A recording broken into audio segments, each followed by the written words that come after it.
travel and mingle with the people and living on time, scrapping crazy busy tales. I'm gonna say, hey. Yeah, oh. And she said, Now make a deal, let's do some more. Yeah, oh.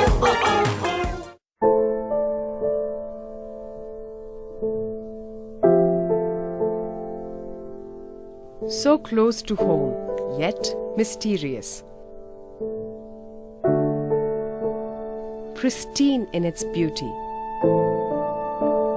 Heady with mountain air. Green, plastic-free. Home to a little over 700,000 people.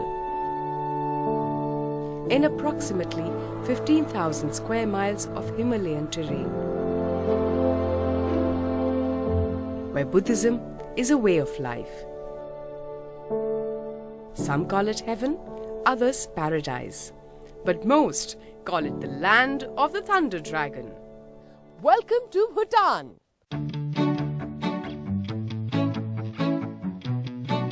In Bhutan, the king is everything. The much loved and worshipped head of a constitutional monarchy. I was lucky to time my travels with his birthday, which calls for a 3-day national celebration and set a festive mood for my entire stay. People come here from across the globe. They're from Japan. I met a Japanese TV crew who are here to fulfill their bucket list. 2 weeks. Yes. マジですか? Yeah. And our wish is to see His Majesty. Doesn't everyone wish to see His Majesty? Good luck, my Japanese friend. Bhutan welcomes travelers, but responsible ones. A holiday here is usually considered an expensive one because of the number of luxurious hotels. But if you are keen on a more reasonable option, you simply have to look. And being an Indian definitely helps. A must-stop for every traveler coming to Bhutan is this city. So let's start exploring the capital city of Thimphu.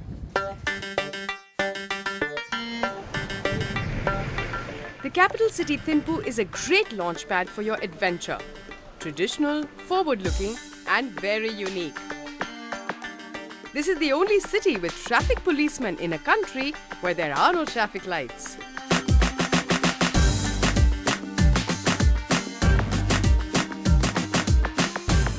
Just one of the many little instances that make a Bhutanese holiday one to remember. No wonder tourism is the country's second biggest earner. The number 1 spot goes to hydroelectricity.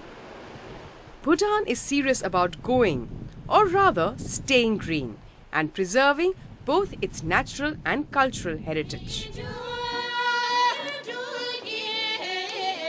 For those of us who want a full immersion in the Bhutan of lore, there is one place that must be seen: the Folk Heritage Museum. It might look like I am out in the Bhutanese countryside, but I am still very much inside Thimphu. Heritage is what we inherited from our forefathers, and it's our sacred duty to preserve and pass it to next generation. The Folk Heritage Museum will educate our young generation how we lived and how our forefathers lived in 16th and 17th century. For an entry fee of 25 rupees, you set foot inside 16th century village life.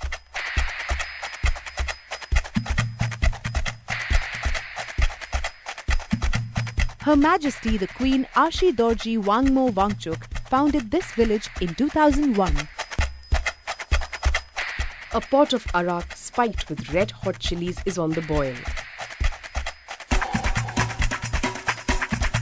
Spices are pounded with mortar, pestle and mussel.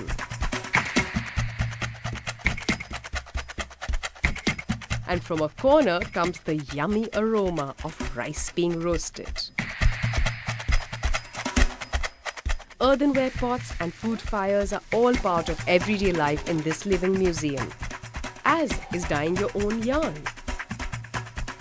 All this kitchen activity that takes place in a courtyard is forced by the Himalayan winters to move indoors, making kitchen the warmest part of the house. The 150-year-old 3-story rammed earth and timber house gives us a glimpse into the traditional homes that many rural Bhutanese families still live in today. The thing about living history museums is that even if you're not an art fanatic or a museum person, you can always come here because they're so interactive. You can find a million things to do and almost travel back in time.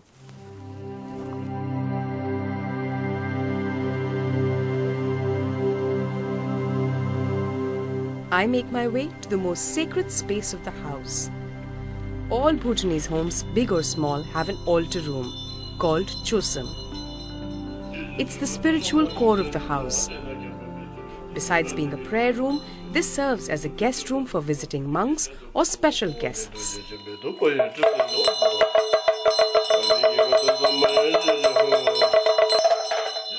The monk has been kind enough to ask me what blessing I'm seeking.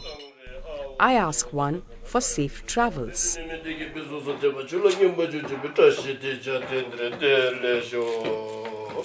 Outside the house, the men are hard at work, taking out oil from seeds. This is as organic as it gets. But it would be a shame to leave without trying some of that spicy arak. I take a small detour to My Kitchen, an organic food restaurant run by Colonel Choding. The main idea, the main concept is to make this restaurant, the My Kitchen, an organic kitchen, you know, and have a service of especially authentic Bhutanese dishes. And I'm very interested in trying to put in together Bhutanese recipes that are becoming extinct and all. Over the potent arak, Colonel Choding tells me about how her kitchen, run by an NGO, also grows and packages traditional herbs and health foods.